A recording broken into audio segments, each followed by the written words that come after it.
Hello everyone, I am Subham Singh and today our topic is geometric progression, popularly named as GP. Geometric progression का सबसे पहले हम लोग definition देखेंगे, फिर समझेंगे कि GP क्या होता है, फिर समझेंगे कि कॉमन रेशियो क्या होता है और फिर nth टर्म क्या होता है, सम ऑफ nth टर्म क्या होता है एंड देन उस पर बेस्ड कुछ क्वेश्चन कर लेंगे जो कि वेरियस एग्जाम में आए हुए हैं। तो सबसे पहले समझते हैं कि GP क्या होता है। आपके सामने मैं एक सीरीज लिख रहा हूँ, जैसे मैं लिख रहा हूँ 1 2 4 8 16। तो ये तो समझ में आ रहा है कि ये एक सीरीज़ है, लेकिन कौन सा सीरीज़ है ये समझ में नहीं आ रहा है। तो ये जो सीरीज़ है वो ज्योमेट्रिक प्रोग्रेशन का सीरीज़ है। इसमें क्या हो रहा है कि हर एक नंबर जो है वो डबल होता जा रहा है, हर एक नंबर जो है वो डबल होता जा रहा है। तो यही जीपी कहता है कि अगर सेम चीज़ मल्टीप्लाई हो रहा है या सेम चीज़ डिवाइड हो रहा है आने वाले टर्म्स में, तो वो जीपी होता है।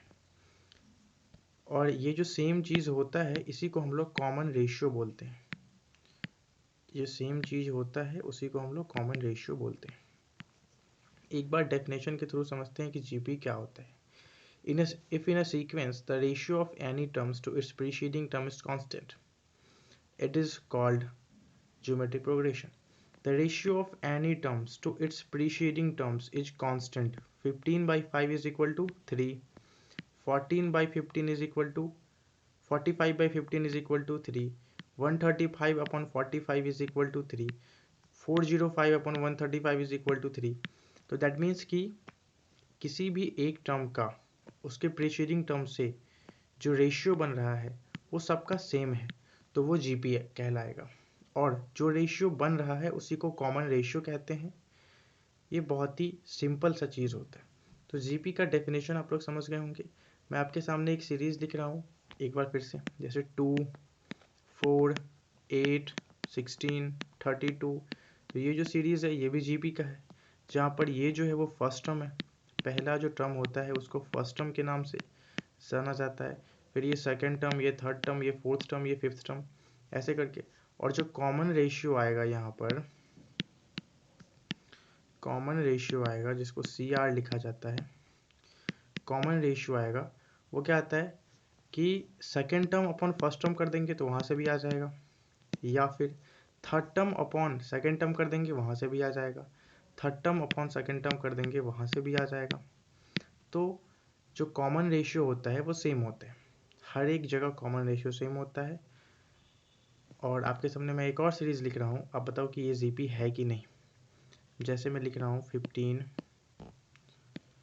60 240। ये बताओ ये जो सीरीज़ है ये जीपी है कि नहीं। तो हाँ, ये भी जीपी है, सबका मल्टीप्लाई बाई 4 ही तो हो रहा है। तो अगर सेम चीज़ मल्टीप्लाई हो रही है दैट मीन्स कि ये जीपी है, या सेम चीज़ डिवाइड हो रही है दैट मीन्स ये जीपी है। ठीक है। अब ज्योमेट्रिक प्रोग्रेशन में जो फर्स्ट टर्म होता है, जो फर्स्ट टर्म होता है उसको ए से डिनोट किया जाता है। एपी में भी ए से डिनोट किया जाता है और जीपी में भी ए से ही डिनोट किया जाता है। जो कॉमन रेशियो होता है उसको आर से डिनोट किया जाता है या एक्सप्रेस्ड किया जाता है। तो जो जनरल फॉर्म होता है सीपी का वो कुछ इस तरीके से होता है, ए R square, A R cube, A R to the power 4, और ये अपना बढ़ते रहता है, जहाँ पर ये फर्स्ट टर्म कहलाता है, ये वाला सेकंड टर्म, ये थर्ड टर्म, ये फोर्थ टर्म, ये फिफ्थ टर्म। ठीक है। इस टर्म में आप लोग देखोगे कि यहाँ पर फर्स्ट टर्म जो है वो ए है और जो कॉमन रेशियो है वो आर है। तो अगर हमको थर्ड टर्म निकालना होगा, सपोज करो कि थर्ड टर्म क्या आ रहा है, थर्ड टर्म को T3 लिखते हैं, थर्ड टर्म को T3 लिखते हैं। थर्ड टर्म क्या आ रहा है, ए आर स्क्वायर। यही हम अभी सीखने वाले हैं कि nth टर्म किसी भी सीक्वेंस का क्या होता है। तो ये देखो nth term of GP, nth term of GP, ये तो जनरल फॉर्म है, ए R square, A R cube, A R to the power 4, ये एक जनरल टर्म है, जहाँ पर फर्स्ट टर्म जो है वो ए है, सेकेंड टर्म ए आर है, थर्ड टर्म ए आर स्क्वायर है और फोर्थ टर्म ए आर क्यूब है। एक चीज़ हम नोटिस कर पा रहे होंगे कि जो फोर्थ टर्म निकाल रहे हैं तो पावर में उससे एक कम आ रहा है, थर्ड टर्म निकाल रहे हैं तो पावर में एक कम आ रहा है, सेकेंड टर्म निकाल रहे हैं तो पावर में एक कम आ रहा है। यानी कि एक जनरलाइज्ड मेथड ये हो सकता है कि टी एन निकाल रहे हैं तो ए आर और पावर में एक कम, एन से एक कम, एन से एक कम, एन माइनस वन, तो ये जो है ये टी एन होता है, यानी कि nth टर्म होता है। किसी भी ज्योमेट्रिक प्रोग्रेशन का nth टर्म का फॉर्मूला यही है, ए R to the power N minus one. जैसे कि अगर 2 4 6 नहीं 2 4 6 नहीं, ये तो एपी हो गया, 2 4 8 16, अगर इसका हमको 10th टर्म निकालना है, क्या निकालना है 10th टर्म, तो 10 इसका 10th टर्म कैसे निकालेंगे, A R to the power 9 होता है, क्योंकि 10th टर्म निकाल रहे हैं तो एक कम पावर में A R to the power 9, A का वैल्यू कितना होता है 2, आर का वैल्यू कितना है यहाँ पर 2 है, और पावर में 9, पावर में 9, यानी 2 का पावर 10 जो है, इसको सॉल्व कर लेंगे तो यही हमारा 10th टर्म आएगा। ठीक है, तो nth टर्म ऐसे निकाला जाता है। अब समझते हैं कि सम ऑफ nth टर्म क्या होता है। ये तो जनरल फॉर्म होता है जीपी का, A R square, A R cube, A R to the power 4, ये जीपी का जनरल फॉर्म होता है। और इसका सम है तो अगर हर एक में सम लगा देंगे तो ये सम हो जाएगा। अब इसका कुछ फार्मूला होता है, फार्मूला में बस आपको ये ध्यान रखना है कि जो कॉमन रेशियो आर है वो एक बार ग्रेटर देन 1 पे देखेंगे और लेस देन 1 पे देखेंगे। एक चीज़ आपके दिमाग में होना चाहिए कि ज्योमेट्रिक प्रोग्रेशन का जो कॉमन रेशियो है वो कभी भी 1 नहीं हो सकता। 1 अगर हो जाएगा तो फिर वो ज्योमेट्रिक प्रोग्रेशन थोड़ी रहेगा, 1 अगर हो जाएगा तो वो ज्योमेट्रिक प्रोग्रेशन नहीं रहेगा। कैसे नहीं रहेगा सर, तो जैसे देखो 2 2 2 2, तो ये जीपी थोड़ी है, मतलब कहने को तुम जीपी कह सकते हो बट कोई मतलब नहीं हुआ ना इसका, कोई मतलब नहीं हुआ इसका। ये एपी भी है, ये जीपी भी है, ये एचपी भी है, ये तो सारा सीक्वेंस है, ये तो सारा सीरीज है, तो इसलिए इसको छोड़ देते हैं। आर या तो ग्रेटर देन 1 होगा या फिर आर लेस देन 1 होगा। अगर आर ग्रेटर देन 1 होगा तो सम ऑफ nth टर्म जो होता है वो A R to the power n minus one upon are minus one. ठीक है, और अगर आर लेस देन 1 होगा, जो कि बहुत कम केस में आर जो है वो लेस देन 1 होगा, तो फॉर्मूला कुछ नहीं होगा, बस फॉर्मूला थोड़ा सा चेंज हो जाएगा। सम ऑफ nth टर्म जो है वो हो जाएगा, सम ऑफ n टर्म जो है वो क्या हो जाएगा, ए 1 माइनस आर का power n upon 1 minus R, जो कि यहाँ लिखा हुआ है। ठीक है, ये आर अगर लेस देन 1 हो तो ये वाला फॉर्मूला है। ठीक है, और आर अगर ग्रेटर देन 1 हो तो ये वाला फॉर्मूला है, सम ऑफ nth टर्म। ठीक है, अब एक क्वेश्चन ले ले क्या, चलो यहाँ पे क्वेश्चन है, यहाँ पे क्वेश्चन है कि find the sum up to the required term of the following progression. तो जीपी है ना, सबका डबल होते जा रहा है, तो ये जीपी है, इसका 12th टर्म तक का अप टू 12 टर्म्स हमको सम निकालना है। तो पहला सवाल देखते हैं, सम ऑफ, यहाँ पे सबसे पहले कॉमन रेशियो देख लो, कॉमन रेशियो 2 का है, कॉमन रेशियो इसका 2 है, कॉमन रेशियो अगर 2 है, क्योंकि सब डबल डबल होते जा रहा है ना, तो कॉमन रेशियो जो है वो 2 है, तो यानी कि 2 ग्रेटर देन 1 है। ग्रेटर देन 1 का फॉर्मूला होता है क्या, A R to the power n minus one upon are minus one. Okay, अब ए क्या है, ए यहाँ पर 1 है, फर्स्ट टर्म तो 1 ही है ना। ठीक है, आर, आर यानी कि कॉमन रेशियो, कॉमन रेशियो कितना है 2 है, तो 2 एन, एन जो जितना टर्म तक का हमको बोलेगा वो एन हो गया, तो 12 minus one upon R, R तो कितना है 2, 2 माइनस वन, तो नीचे में 1 हो गया, तो कोई मतलब नहीं है, इसका answer 2 to the power 12 minus one आ गया, 2 to the power 12 minus one हो गया। सेम इसको भी कर सकते हैं, इसको भी कर सकते हैं, बहुत ईजी सवाल है। अब हम लोग क्या करते हैं कि कुछ सवाल देखते हैं। सबसे पहले मैं आपको बताना चाहता हूँ कि जो जीपी होता है इसका अगर इनफाइनाइट टर्म्स तक का सम हमसे पूछ दिया जाए तो क्या होगा? अगर जीपी का इनफाइनाइट टर्म तक का सम पूछ दिया जाए तो क्या होगा? जीपी का जो जनरल फॉर्म होता है वो होता है ए R square, A R cube, और ऐसे ही ये आगे बढ़ते रहते हैं। तो अगर हमको सम ऑफ इनफाइनाइट टर्म्स पूछ दिया जाए तो क्या होगा?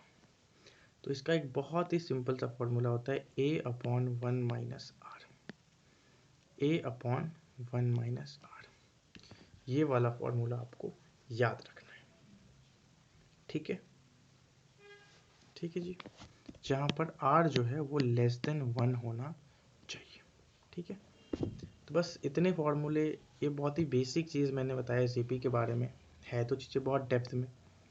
अब इस पे बेस्ड कुछ क्वेश्चन है वो हम कर लेते हैं। जैसे क्वेश्चन हमारे पास ये है कि the fourth term of GP is 4 and the product of second and the fourth term is 1। देखते हैं एक बार। फोर्थ टर्म जीपी का फोर्थ टर्म यानी A R to the power 3, एक कम लिया जाता है, इज इक्वल टू 4। उसके बाद दिया हुआ है कि प्रोडक्ट ऑफ सेकेंड टर्म यानी ए आर सेकेंड टर्म यानी आर टू द पावर 1 लेना है, और फोर्थ टर्म ए आर क्यूब, इसका प्रोडक्ट जो है 1 है। ये तो अपने को पता ही है कि ए आर क्यूब जो है वो 4 है, तो यहाँ 4 रख देंगे, तो ए आर का वैल्यू कितना आ जाएगा? 1/4। ठीक है, अपने को क्या निकालना है? Find the sixth term and sum of first six term. कोई दिक्कत नहीं, यानी कि ए निकाल लेते हैं और आर निकाल लेते हैं तो सब कुछ निकाल लेंगे। अगर ए निकाल लिए, फर्स्ट टर्म निकाल लिए और कॉमन रेशियो निकाल लिए तो जीबी का सब कुछ निकाल सकते हैं। तो इसमें सबसे पहले हम लोग कोशिश करते हैं कि फर्स्ट टर्म कैसे निकाला जाए। तो देखो, ये जो है, अगर इसको इक्वेशन फर्स्ट मान लो या इसको इक्वेशन सेकंड मान लो और equation first upon equation second divide कर दो, तो क्या आ जाएगा? A R cube upon A R is equal to 4/1/4। ठीक है, ए से ए कट गया और ये आर स्क्वायर, एक पावर कम हो जाएगा, और ये 4 ऊपर चला जाएगा तो ये 16 हो गया। तो आर का वैल्यू तो 4 आ गया, यानी कॉमन रेशियो जो है वो 4 आ गया। और कॉमन रेशियो 4 आ गया तो इक्वेशन 2 में रखते हैं, इक्वेशन 2 में रखते हैं ए इंटू 4 इज इक्वल टू 1/4, यानी कि ए का वैल्यू, फर्स्ट टर्म का वैल्यू 1/16, ये 4 नीचे आ जाएगा, तो फर्स्ट टर्म का वैल्यू आ गया 1/16 और कॉमन रेशियो आ गया 4। ठीक है, अपने को सिक्स टर्म निकालना है, तो सिक्स टर्म के लिए कुछ नहीं करना है, ए आर टू दी पावर 5 कर देना है, यही तो सिक्स टर्म है, ए R to the power 5। A कितना है? 1/16 और 4 to the power 5, 4 to the power 5, और ये 4 का स्क्वायर है, 4 जो है 16 जो है वो 4 का स्क्वायर है, और ये 4 टू दी पावर 5 है, तो 4 to the power 5 upon 4 to the power 2, तो ये 4 टू दी पावर 3 हो जाएगा, 5 माइनस 2, तो ये हो जाएगा 64। 4 टू दी पावर 3, 4 का क्यूब कितना होता है? 64, तो सिक्स टर्म आ गया 64। सिमिलरली हम लोग सम ऑफ सिक्स टर्म भी निकाल सकते हैं, कुछ नहीं करना होता है इसमें, ये वाला फॉर्मूला लगाना है, ए आर का power n minus one, r का power n minus one upon are minus one, जहाँ पर आर पता है 4 है और ए पता है 1/16 है। अगर यहाँ रख देंगे तो सम ऑफ सिक्स टर्म यहाँ पे बहुत ईजिली आ जाएगा। ठीक है, एक और सवाल करते हैं। The fourth and the seventh term of GP is 72 and 576, the sum of n terms। तो चलो यहाँ n टर्म्स नहीं लिखते हैं, 5 टर्म्स लिखते हैं। ठीक है, क्योंकि 5 टर्म्स ही होगा, n कैसे होगा फिर? n तो पता ही है ना, सम ऑफ n टर्म्स तो पता ही है, ए R to the power n minus one upon are minus one, जब r ग्रेटर देन वन, और r मैक्सिमम केस में ग्रेटर देन वन ही होता है, बहुत कम केसों में r जो है वो लेस देन वन होता है। तो फोर्थ टर्म और सेवन्थ टर्म वो दिया हुआ है। फोर्थ टर्म क्या होता है? ए आर का पावर 3, वो दिया हुआ है 72, और सेवन्थ टर्म ए आर का पावर 6, वो दिया हुआ है 576।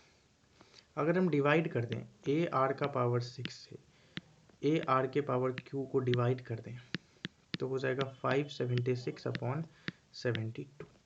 ए से ए कैंसिल, आर क्यूब 6 माइनस 3 3, और ये कट जाएगा 8 टाइम्स, तो r का वैल्यू आ गया 2।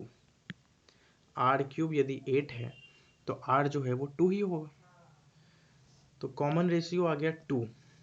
और अपने को क्या निकालना है, find the sum of 5 terms, ठीक है, तो फर्स्ट टर्म भी निकालना पड़ेगा। तो r का वैल्यू 2 यदि यहाँ रखते हैं तो first term a into R cube 2 का पावर 3 8 इज इक्वल टू 72, तो a जो है वो 9 हो जाएगा, 72/8 जो है वो 9 हो जाएगा।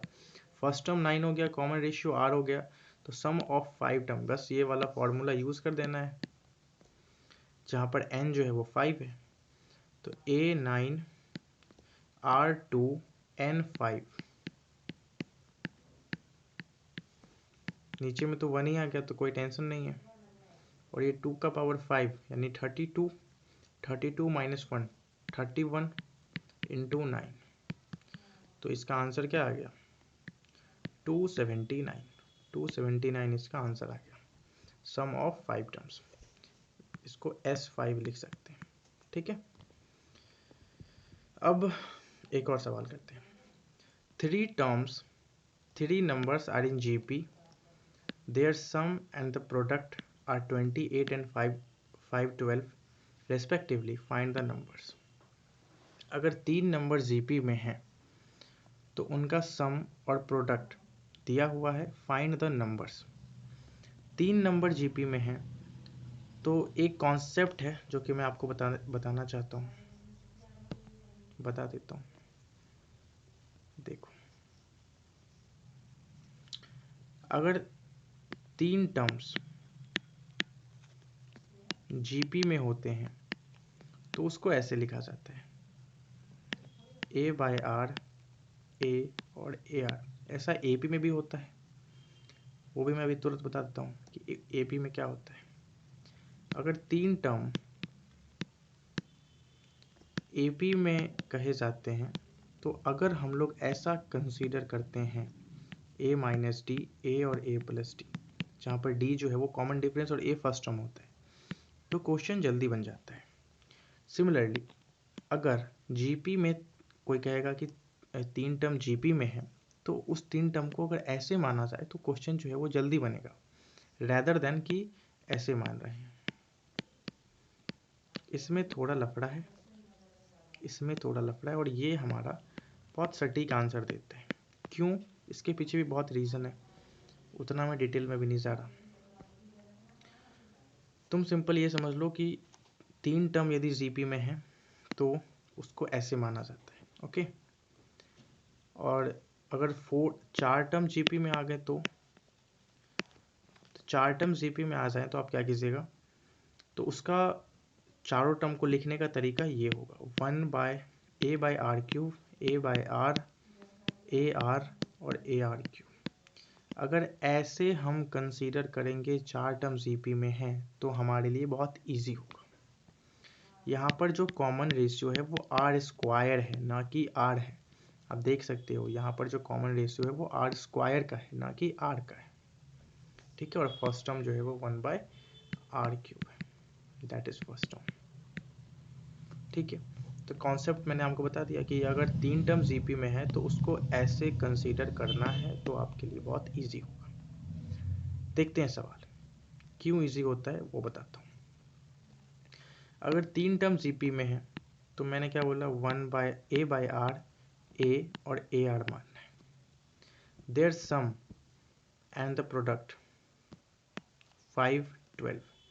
तो प्रोडक्ट में देखो क्या मज़ेदार चीज़ आ जाता है यहाँ पे, अगर प्रोडक्ट करते हैं ना तो कॉमन रेशियो ही गायब हो जाता है, ये तो कट गया ना कॉमन रेशियो। तो a क्यूब का वैल्यू आ गया 512, तो a का वैल्यू आ गया 8, क्यूब रूट ऑफ 512 8 होता है, तो फर्स्ट टर्म जो है वो 8 आ गया। अब सम दिया हुआ है a/r plus a plus ar, सम दिया हुआ है 28। तो सम अगर 28 दिया हुआ है तो यहाँ से अगर हम लोग a कॉमन लेते हैं, a कॉमन लेते हैं तो ये आता है 1/r plus 1 plus r is equal to 28। a का वैल्यू कितना है 8, तो अपन रख देते हैं r plus 1/r+1 is equal to 28/a। a का वैल्यू 8 रख देते हैं, ये 7/2 आ गया। और अगर -1 कर देते हैं तो r/1 प्लस r आ जाएगा, 7/2 -1 तो ये 5/2।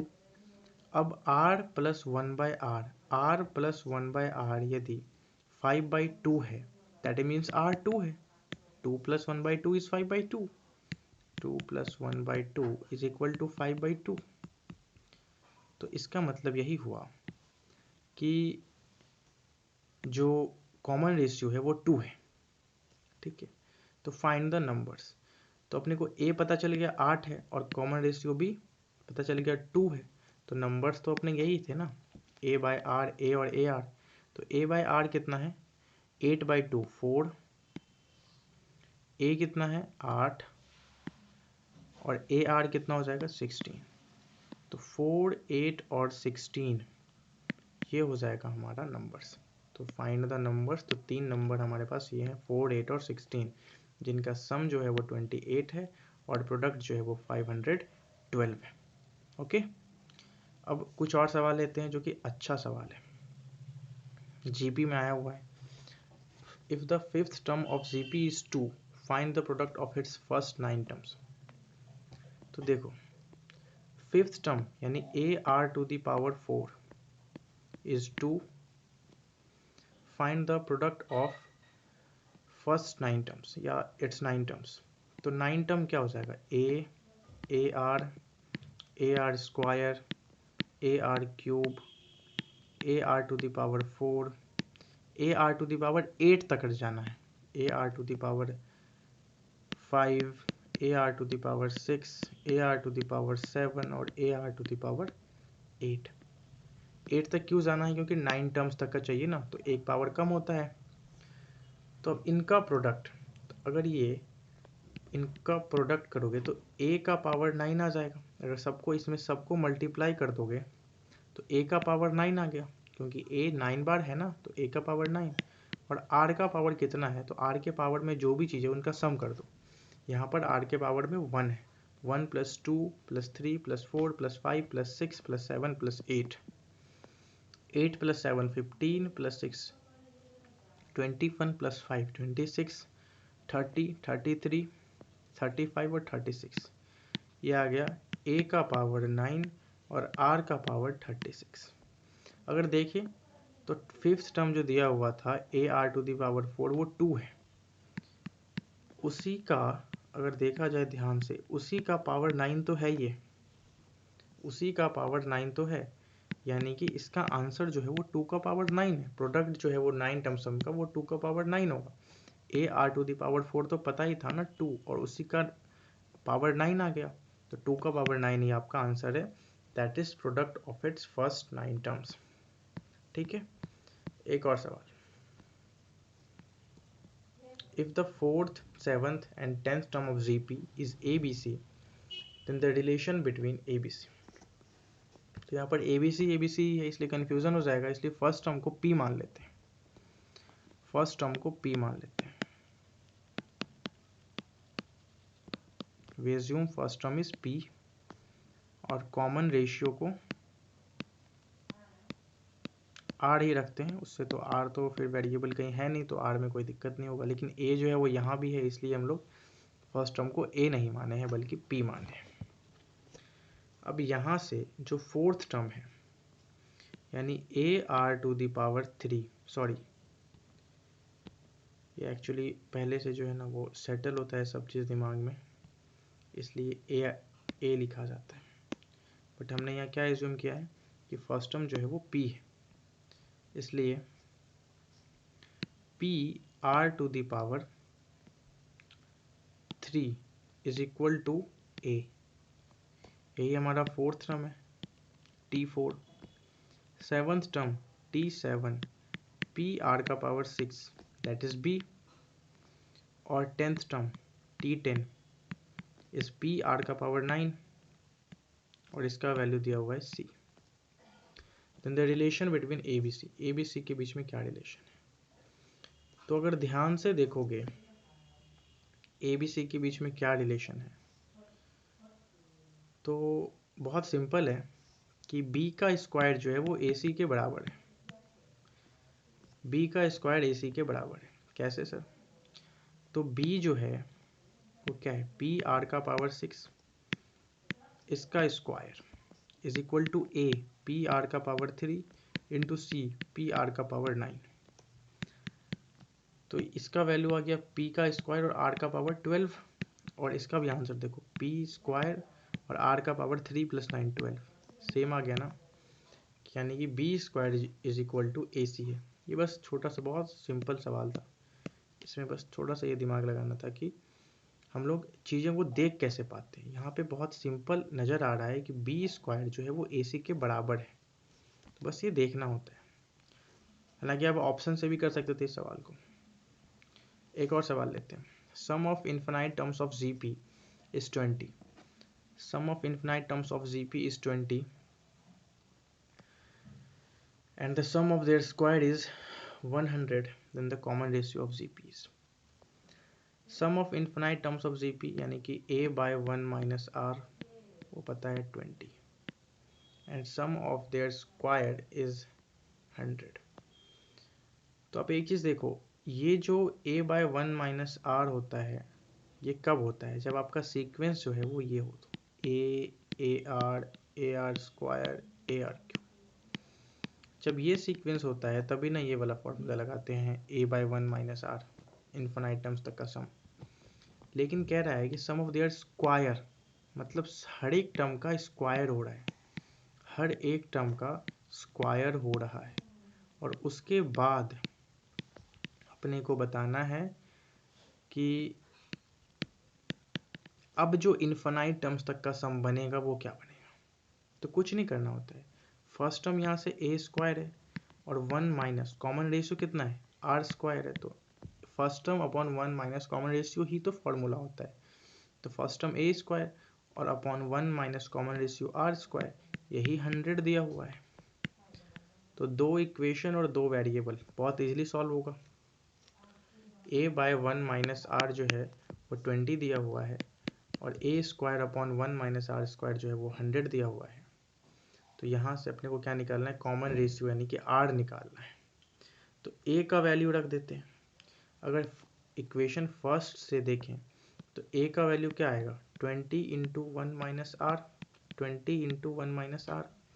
और इक्वेशन टू में अगर हम लोग a का वैल्यू रखेंगे तो 20 इंटू 1 माइनस आर का square upon 1 minus R square is equal to 100। Equation 2 में हमने a का वैल्यू रख दिया, a का वैल्यू क्या रखा, 20 इंटू 1 माइनस आर। अगर हम इसको सॉल्व करते हैं तो 20 का स्क्वायर 400, 1 माइनस आर का स्क्वायर 1 माइनस आर का whole square that is 1 plus R square minus 2r, और is equal to 100 into 1 minus R square. आराम से इसको सॉल्व करेंगे, 100 4 ज़ा 400, यह आएगा 4 plus 4r square minus 8r is equal to 1 minus R square. सबको एक साथ करके एक क्वाड्रेटिक इक्वेशन बनाते हैं, तो 5r square minus 8r plus 3 is equal to 0। ये बना क्वाड्रेटिक इक्वेशन। इस क्वाड्रेटिक इक्वेशन को सॉल्व करते हैं तो क्या होगा, 5 और 3 है यानी कि 15, तो 5 और 3 पे ही टूट रहा है, minus 5r minus 3r plus 3 is equal to 0। 5r को यहाँ से कॉमन लोगे तो r माइनस 1, यहाँ से माइनस 3 कॉमन लोगे तो r minus 1 is equal to 0। r minus 1 अगर ओवरऑल कॉमन ले लोगे तो 5r minus 3 is equal to 0। तो r का वैल्यू जो है वो 1 आ गया और r का वैल्यू 3/5। मैंने आपको बोला था r का अगर कॉमन रेशियो 1 आ जाए तो उसको नेगलेक्ट ही करना है, इसलिए r का वैल्यू क्या हो जाएगा 3/5। इसलिए देखो ऑप्शन में भी 1 नहीं दिया होगा, 3/5 दिया हुआ है। ठीक है, एक और सवाल करते हैं। If X Y Z are in GP and a to the power x is equal to b to the power y is equal to c to the power z, find the relation between a b and c। ये भी सवाल JEE mains में आया हुआ है, तो देखते हैं कैसे करेंगे।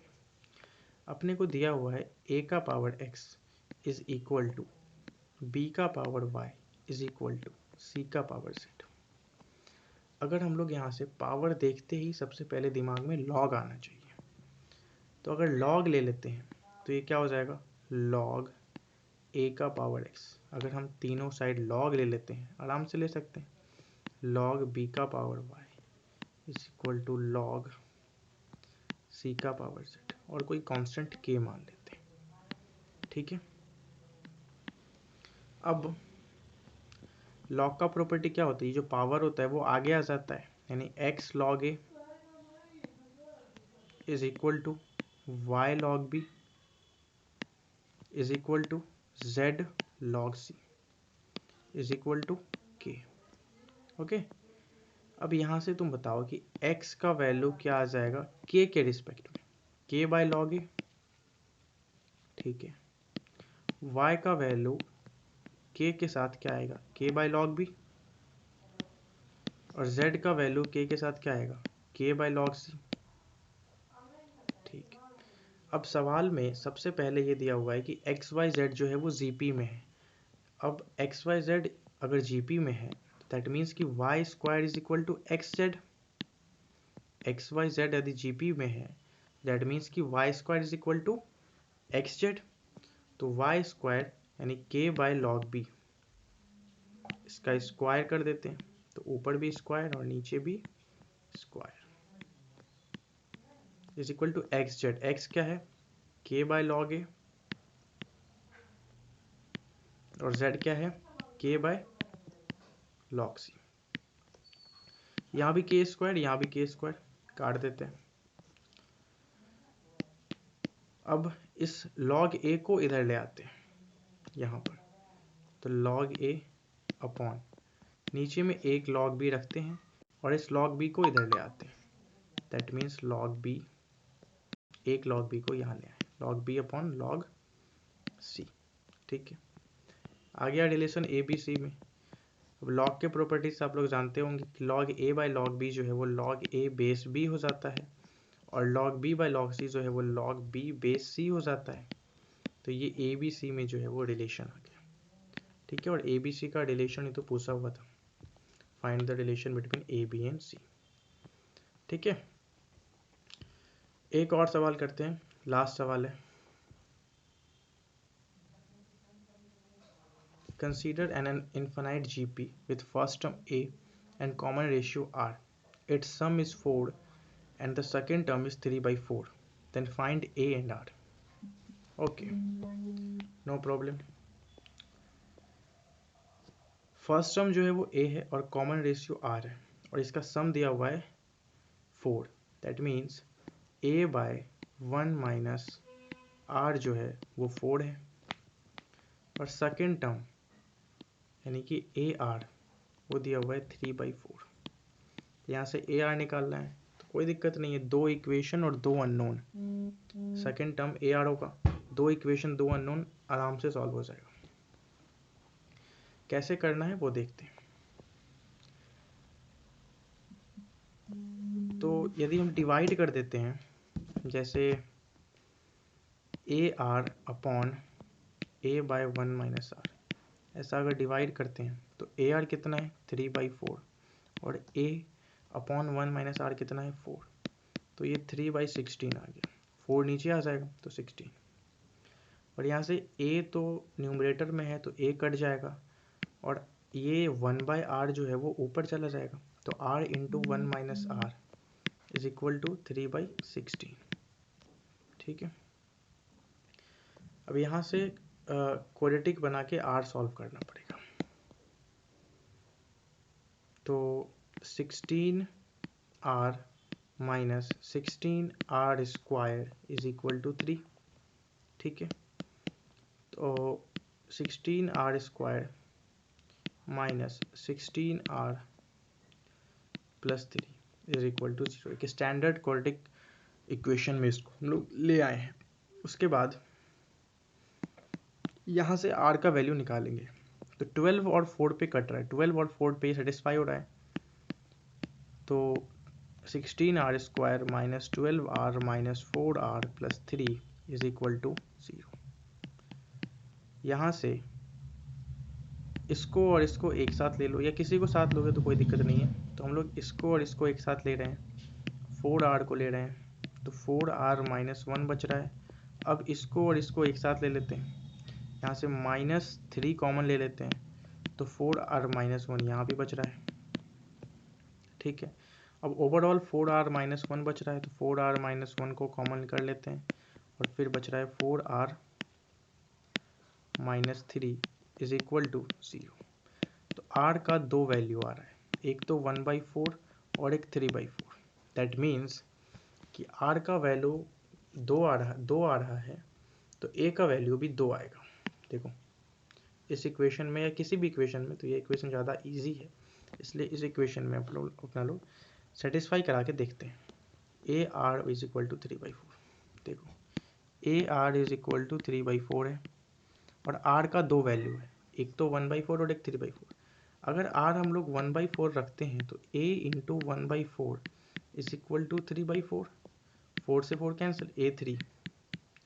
तो A3, तो आर कितना रखे थे 1/4, तो एक तो ये आंसर आ जाएगा। अगर A3 है तो R 1/4 है, और R के जगह पर यदि 3/4 रखते हैं, A into 3/4 is equal to 3/4, तो कैंसिल आउट हो गया, तो A का वैल्यू 1 आ गया।